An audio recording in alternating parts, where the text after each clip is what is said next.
not uniform exporter, socks, shoe exporter. That does not count on defense, sir, I repeat. And with a lot of pride, I am announcing my second international order. We raised a $30 million order from one of the Southeast Asian countries.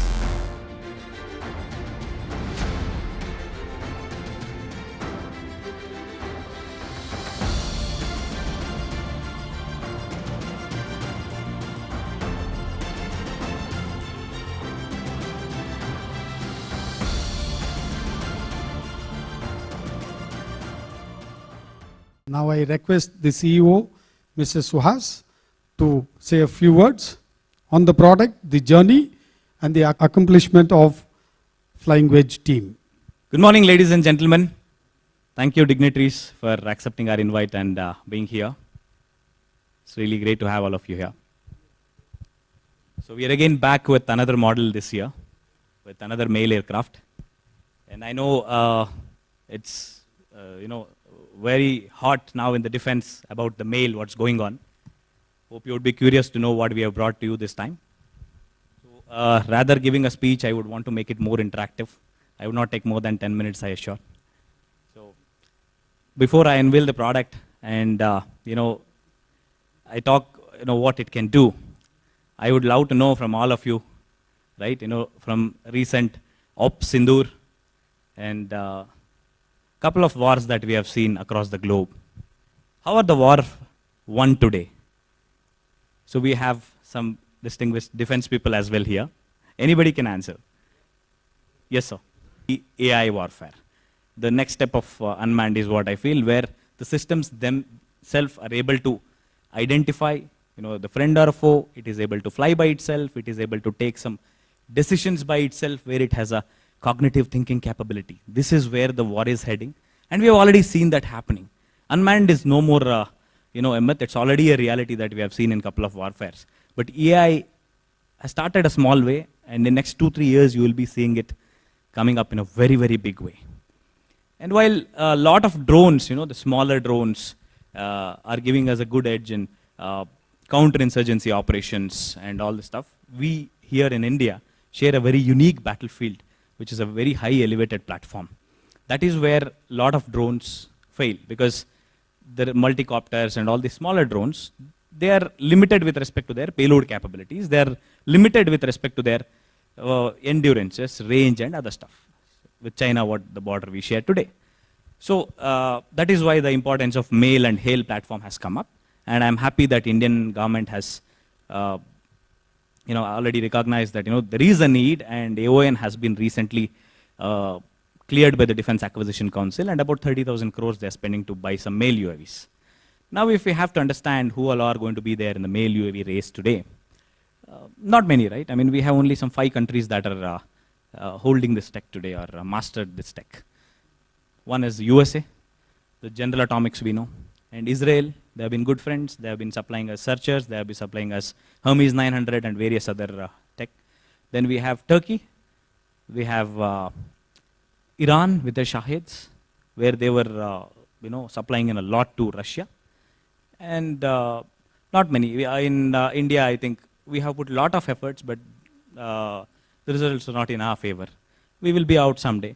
So that is where even private industry started to step in and help the it may be DRDO or HAL or any of our government agencies that are working, to help the armed forces. Now, private guys also have come forward, and they have offered their help. And we are one such small company in that big private sector today. So, before I unveil what this product can do, I would like to talk what problems are there in this mail industry and what we have solved now. So the first thing I would love to say is, the security of it. Now, as I told you, the shortcomings of smaller drones are range, endurance, and payloads. When we talk about ranges, we're talking about range that can go from 500 kilometers anywhere to 5,000, 10,000 kilometers. That's the range that people talk about. Now, if it has to go in that range, what we need is a satellite communication. That is one place where we are still a little behind, because we have been relying on SpaceX and various other companies. While US and other countries are offering their UAVs with SATCOM, that gives you almost unlimited ranges. We are here restricted to 100-150 kilometers of line of sight communication, which is a very big challenge that we see in terms of communication. But if we buy foreign tech in this, what is that, the challenge that we are going to face? One big thing is the kill switch. We all know that. We just become a cheap labor to the US intelligence agencies. Every mission that our armed forces do will be binge watched by US, sitting there, because they will have the remote video terminals. And no more our privacy, our defense secrets will be secrets. That's one biggest downside of buying US Predators or US Reapers or whatever. While they give you a good performance, good edge, good high altitude capabilities, entire data is compromised. If data is compromised, it is still okay to some extent, but during the time of crisis, we have a record of US not being with us, anytime in any war. Yeah, including Op Sindoor, they bailed out Pakistan, right? So Kargil war, no support. 71, no support. So you cannot expect that from, be it a friend or a foe. India is a sovereign country, and for God's sake, India will take its decision on its own, and we don't need anybody's mercy, right? Thank you. So for this to happen, we should have the low Earth orbit communication systems immediately deployed. And we have one distinguished scientist from ISRO as well here today.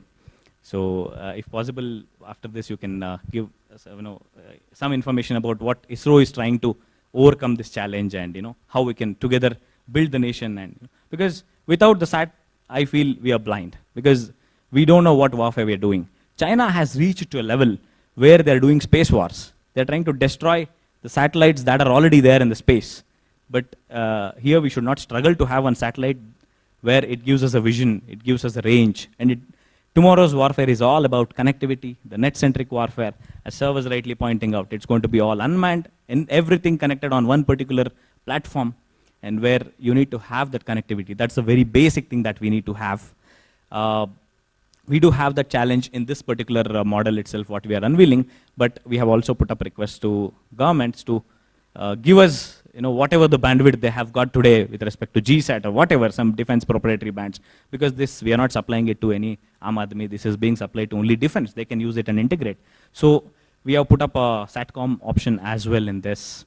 That's one big advantage that we are going to get.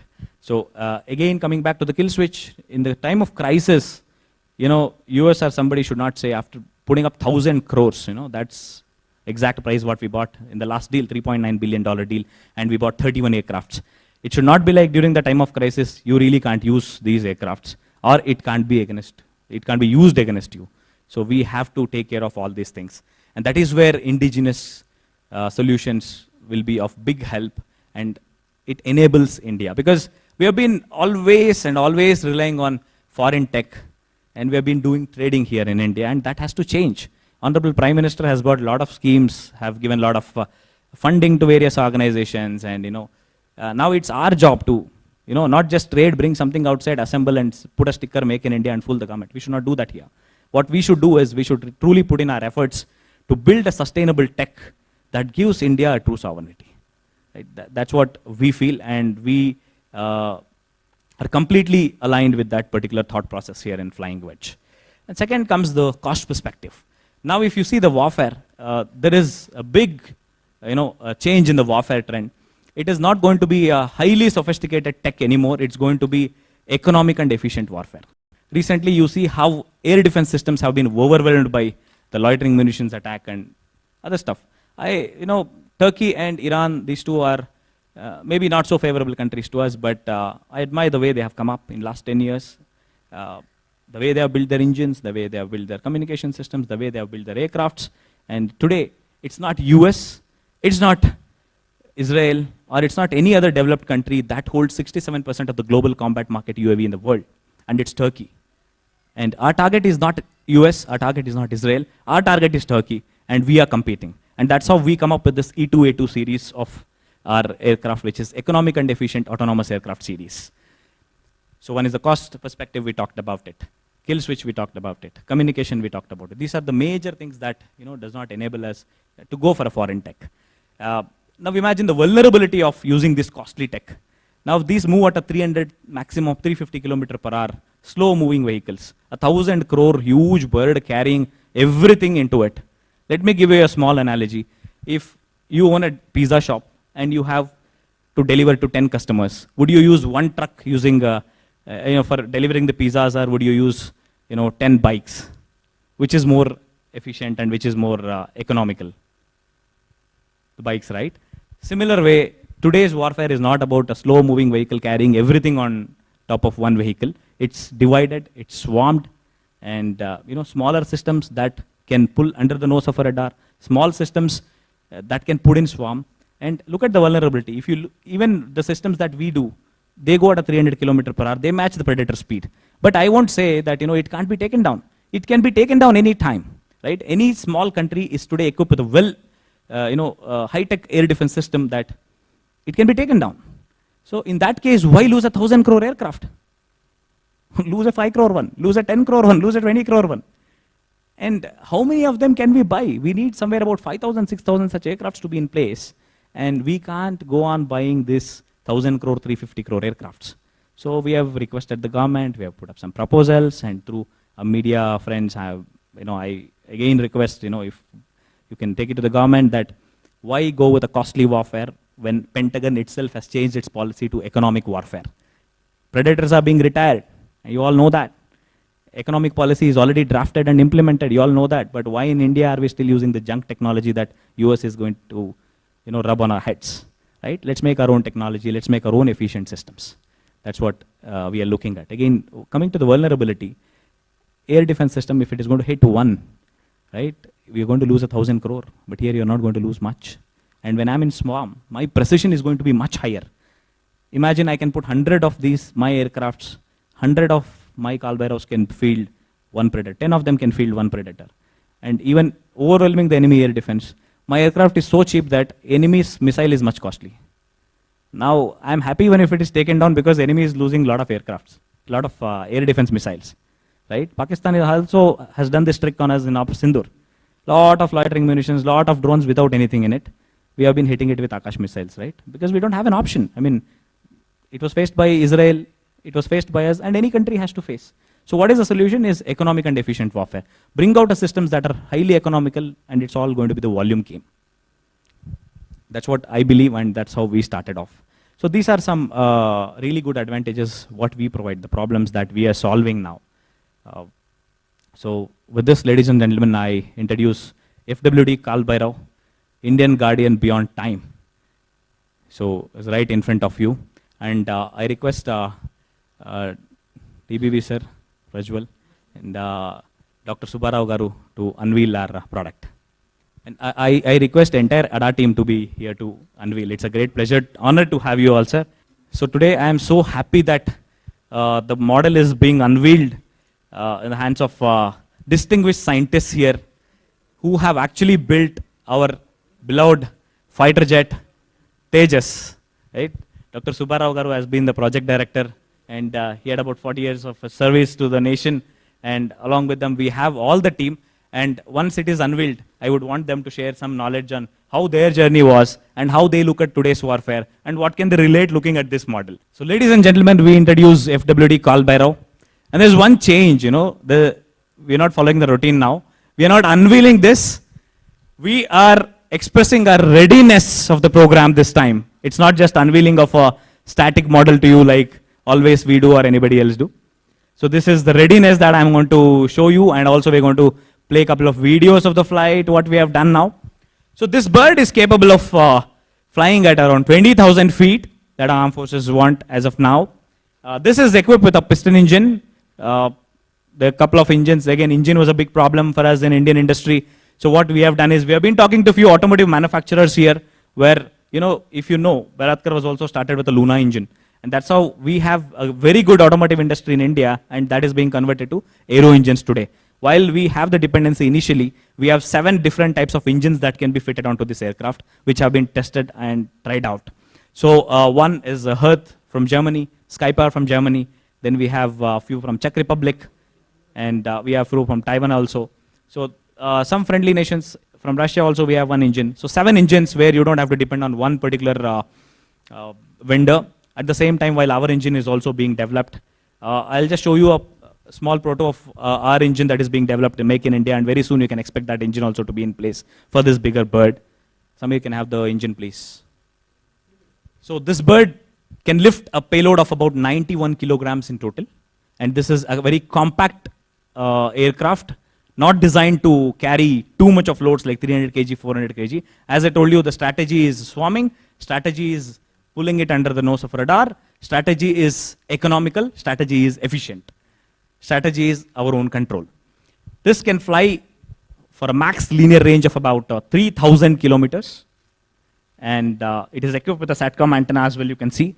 It comes with a complete maritime surveillance kit as well with SIGINT, ELENT, and then it comes with a synthetic aperture radar and electro-optical infrared and thermal payloads as well. And I would proudly like to say that 80% of the components are made in India, and today if there is a crisis, we are ready to mass manufacture and serve the country here. In Bangalore, we'll proudly manufacture this. And this can be equipped with, this is the I-STAR platform where you can have the missiles, laser-guided rockets, dump bombs. You can have loitering munitions launched from this. This can be a mothership. You can have glide bombs attached to it. There is some type of ammunition that we are now developing which is being shown to you. This is not a real one though, but this is exact copy of what we are developing now.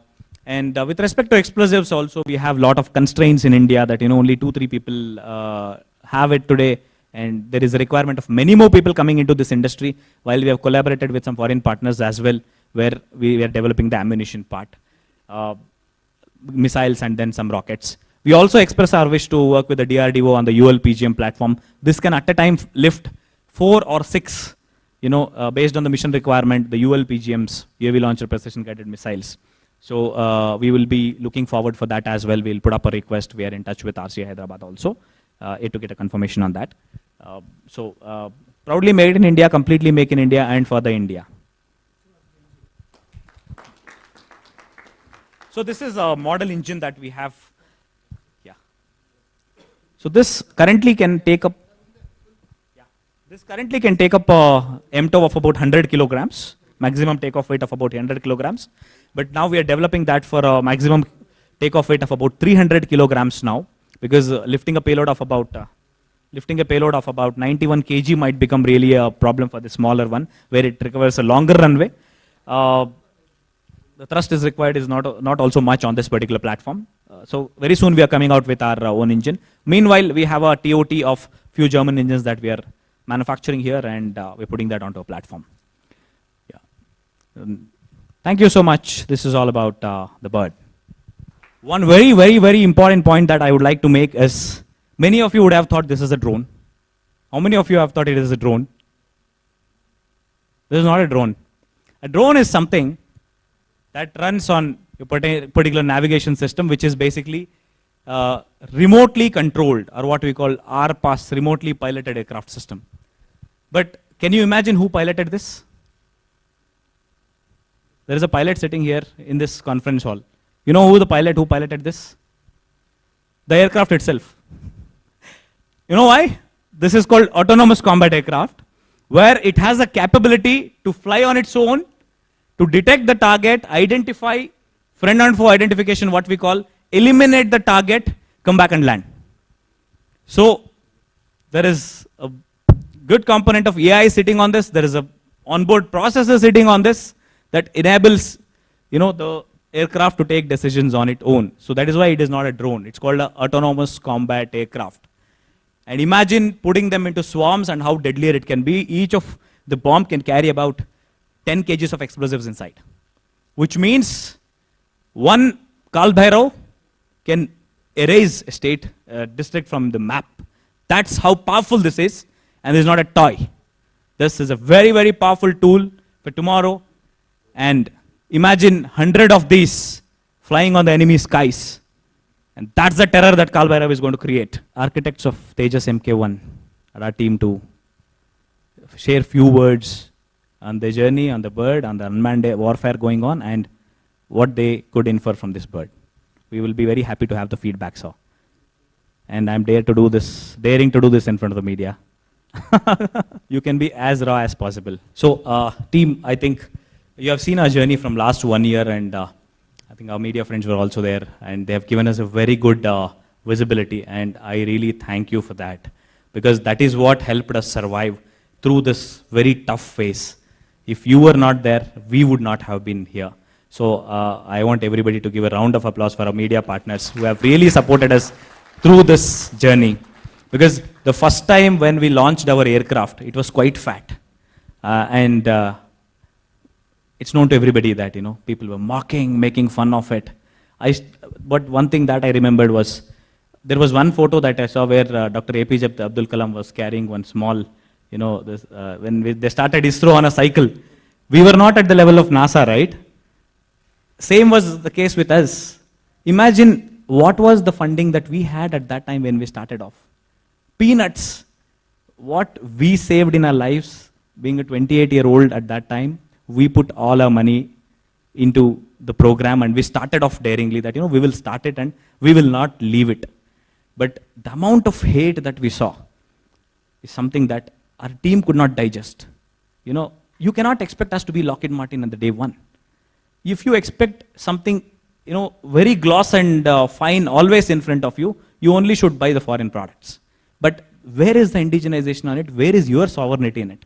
When it is going to be unmanned AI warfare, are you saying that you're going to give the entire control into the hands of foreigners?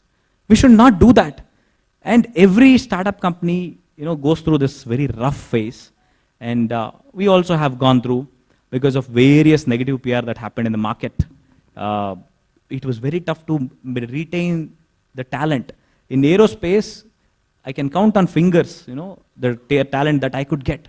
Because everybody would want to join a fancy company. Everybody would want to join Boeing. Everybody wants to join Airbus. Who wants to join a company which is being mocked like anything in the market? Right? That's the phase that we were in. And I decided I'm going to fly it at any cost. Come what may. I'll put everything, whatever is with me, we'll sell it off. Everybody thought that, you know, we are going to do that happen here. And within 3 months, we flew our first prototype. And that's when people started to gain some confidence. And that is when some VCs came up, some angel investors came up, and we've been funded about a $3 million funding we got. And we're going for a next round of fundraising, about $20 million. And I thank all the investors also who have been through this phase, who helped us out. Early Seed Venture is one such venture that helped us in raising about $1.5 million in the total $3 million round. And banks have come forward. Government banks have come forward to give loans, unsecured loans. Imagine where India is progressing today. The level of support that government is giving today, right? CGTMS scheme, lot of schemes have been there.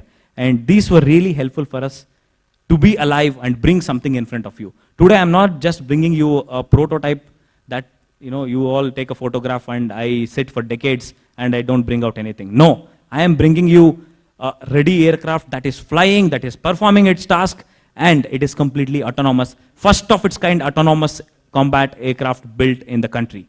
And first of its kind male aircraft, indigenously built and which is flying, that is ready to help the country. And this is developed to design and developed to help our country. Meanwhile, we had to take some different routes as well, where, you know, as a startup, we have to survive, right? You know, end of the day, money fuels everything. I have to feed my employees, I have to feed my family. I just got newly married, my wife is sitting here. So, I have some commitments, boss. But if I have to go beyond all this, I will have to start exploring different routes. We started to export. And with a lot of pride, I am announcing my second international order. We raised a $30 million order from one of the Southeast Asian countries. And I launch a project now called Operation 777. Operation 777 is positioning India into the defense tech exporter, not uniform exporter, socks, shoe exporter. That does not count on defense, sir. I repeat. We have to export highly sophisticated tech, unmanned, what we call AI tech, that's going to help warfare. And like US does, we will be doing it here now. So the Operation 77 code is given in such a way that 7 headquarters in 77 countries. 2 countries are already down, and by this year, I assure you, another 5 countries will be into Akiti. So 77 countries supported by India. That's the vision that we see here. And it's not just US making everybody dependent and making India dependent on them. They put tariff, we shiver. No. God's sake, we will develop everything here. Good that you put all that. We will start indigenizing, right? Unless, until you are our friend, our traders will keep buying from you. Your lobby works. Better you are my enemy. I make everything by myself. I am on my own. And that's the spirit we started off. And for some reasons, the country has not asked to disclose the name because they will have their own pressures from everywhere. And I promise you that very soon I will be disclosing everything with the entire details of the orders and what we're doing, which country and everything with their permission. I would just want to give you a glimpse of where this is heading. And Operation 77 is on, and you can count on it. And that's where we look at, flying our wings, India spreading its wings across the globe and being a defense tech leader. And this is the start of our Honorable Prime Minister's Atmanirbharata. Thank you, gentlemen. Ladies also.